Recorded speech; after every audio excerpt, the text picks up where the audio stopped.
Hello. I have to apologize. I have been trying to upload this video for like 30 minutes and no way I tried to do it will work.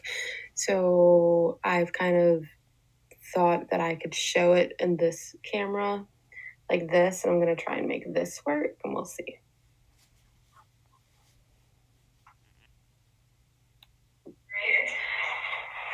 My name's Kaylee Oliver, and this is my head-to-toe assessment today. Holly is a 25-year-old female who I observed walk in. Her gait was normal. Her hygiene looks appropriate. She has no physical ailments that I'm noticing.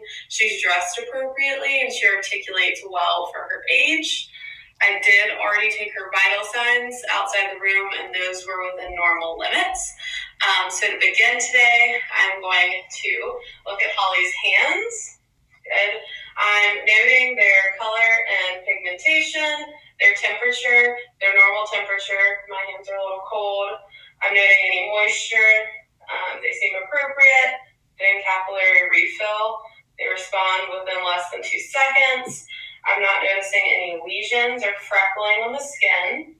I'm going to test the turgor by pinching and releasing, and it returns flat within seconds, so that is normal. Now I'm going to examine her head. I'm going to start with her scalp, palpating, making sure I don't feel any abnormal lumps. Looking at her hair, it is well textured. The color looks appropriate. I don't see any flaking of the scalp. Now I'm going to look at her face here. I'm going to ask her to smile. Okay, that's facial nerve. Cranial nerve 7, facial nerve. I'm checking her temporal artery. Present. Okay, good. Now I am going to look at her eyes. They look symmetric to me. Her eyelids are not drooping. Can you lift your eyebrows? Good. Okay, that's cranial nerve 3. And I'm going to look at her conjunctiva, pulling down here, looking at the lower lid. It was appropriate color. Sclera is white. And now I'm going to test her pupils. I would have a pen light. I'm going to turn the pen light on, bring the light to her eyeball, watch the pupil contract, and then pull the pen light away. Then to check some ocular motor skills. I would get her to keep her head still and then just follow my hand with her eyes. Good. Over here. Up. Good. All right. Now I'm going to look at Holly's ear. I looked at both ears. They look equal bilaterally. The outer ear is appropriate. Is there any sensitivity? No. Good. Okay, now I'm going to do the whisper test, which tests cranial nerve 8. Watermelon. Okay, she passed the whisper test. That's perfect. Now I'm going to look at Holly's nose. I'm noting the bridge of her nose here. There's no bumps or bumps. I'll tilt her head back. Check both nostrils with my pen light. They both look clear and equal. I'm going to get her to occlude one nostril and blow out in the other nostril. Okay, I'm now going to check Holly's mouth. I'm looking at her lips. They're symmetrical. The color looks appropriate. I don't see any dryness or cracking. Slow down. Open your mouth, please. Okay, good. Thank you. Okay, you can close your mouth. I looked in her mouth. I was noting the tongue to look healthy. I looked at her teeth that were not broken. They look strong.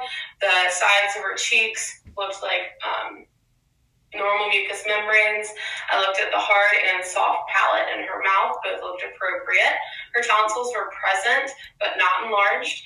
And then when she said ah and her uvula moved, that was testing cranial nerve 9 and 10. And now I'm going to get you to stick your tongue out, please. Okay, that's cranial nerve 12.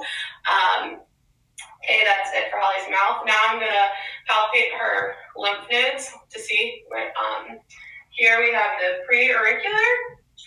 Here we have the post-auricle, auricular, auricle, pre-auricle, post-auricle, occipital, here, the jugular digastric, here.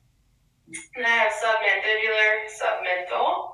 Then we're going to find the superficial cervical, deep cervical chain, posterior cervical, and then her supraclavicular here. And then I'm going to inspect Holly's neck. So, I'm looking for her trachea to be midline here, which it is. I don't see anything sticking out from her neck, like her jugular veins not protruding.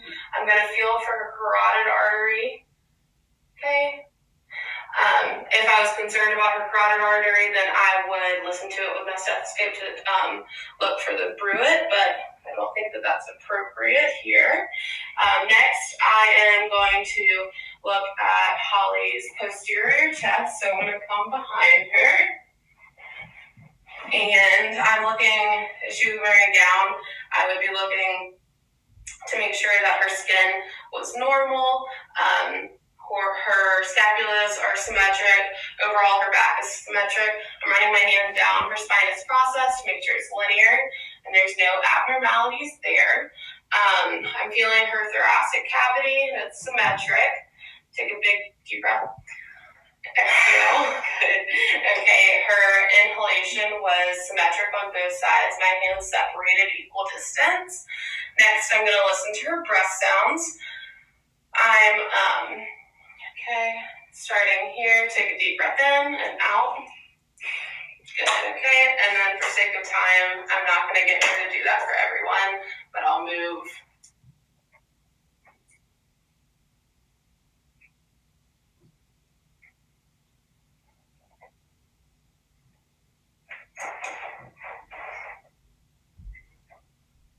Perfect.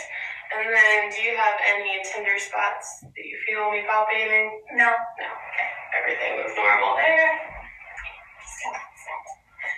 Okay. Now I'm going to check Holly's anterior chest. She was in a gown. I'm looking to make sure the skin looks clear, no abnormalities. And then I am going to listen for breath sounds. So like I said, I get Holly to have a full inhalation and exhalation at every spot I'm listening to, but for the sake of time, I won't.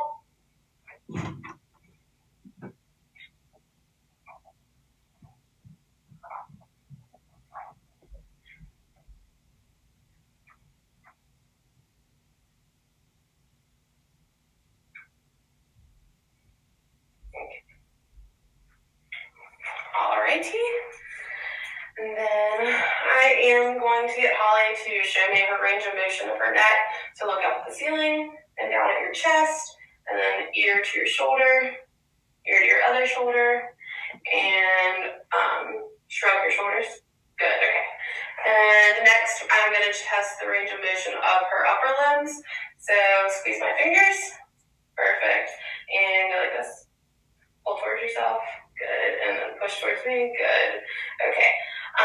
Next, I'm going to review a self-breast exam with Holly. She's 25. She's menstruating.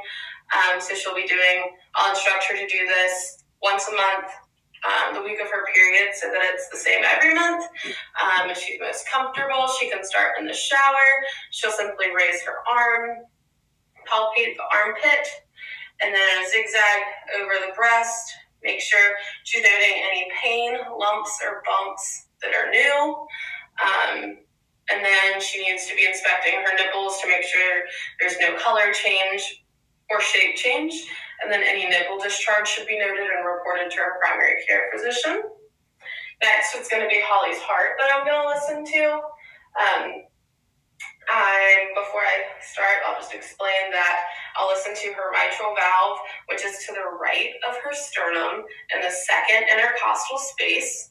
And then I'm going to listen to her pulmonic valve, which is going to be to the left of her sternum in the second intercostal space. Then I'll listen to the tricuspid, which will be in the fourth intercostal space to the left of the sternum. And finally, the mitral valve, which is actually going to be on the midclavicular line to the left of the sternum at the fifth intercostal space. That is also where I could palpate her apical pulse. So go ahead and listen for that.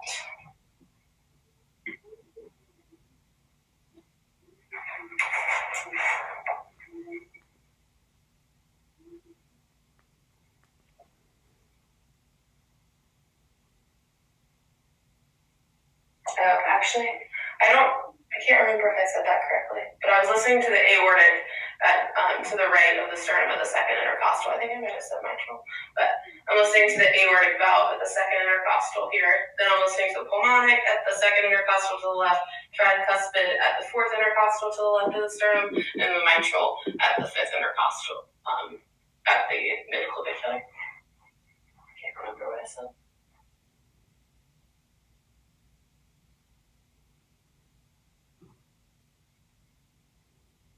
Okay. And you would hear the S2 the best at the base of the heart, and then you're going to hear S1 the best down near the mitral valve. Okay. Now that I've done that, I'm going to get you to lay flat for me.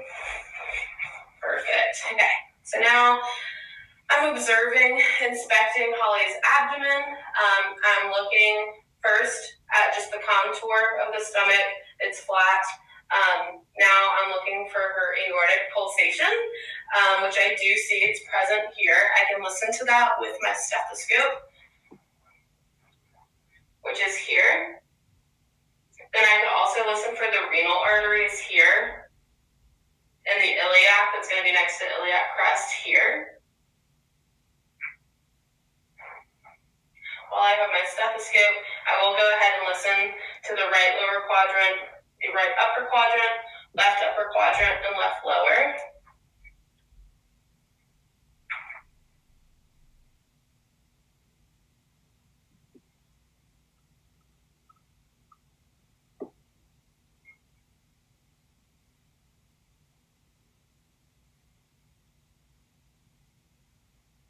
Okay.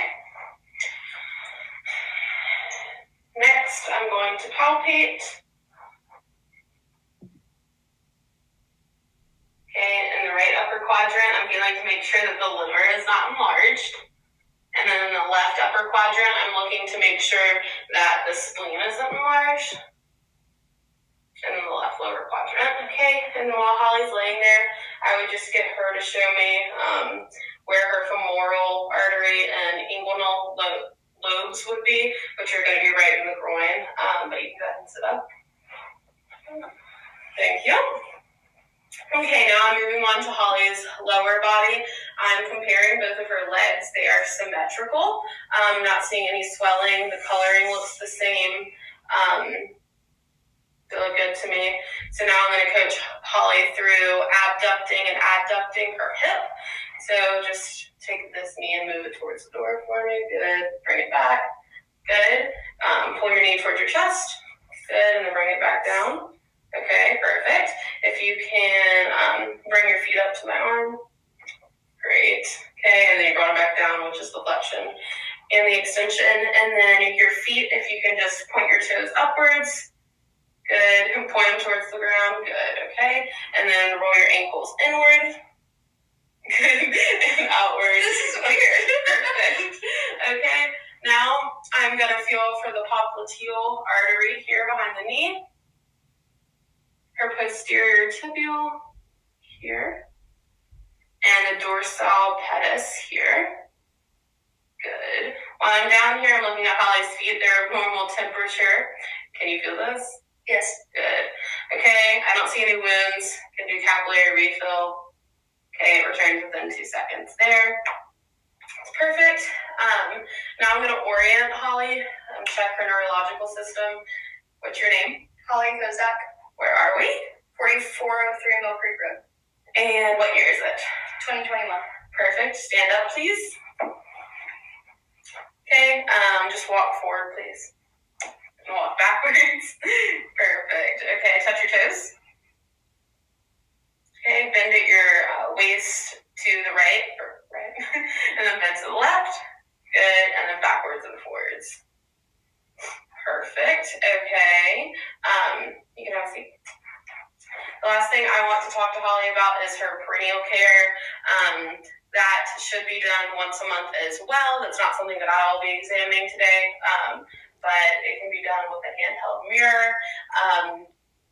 And it's just important to look at that area, be aware of what it normally looks like so that you can be aware when it looks any different. Anything that would be concerning, like bleeding or pain, you're going to want to take a look down there and see if anything has changed, and then you're going to want to contact your primary care physician. to discuss that if that's the case. Any questions?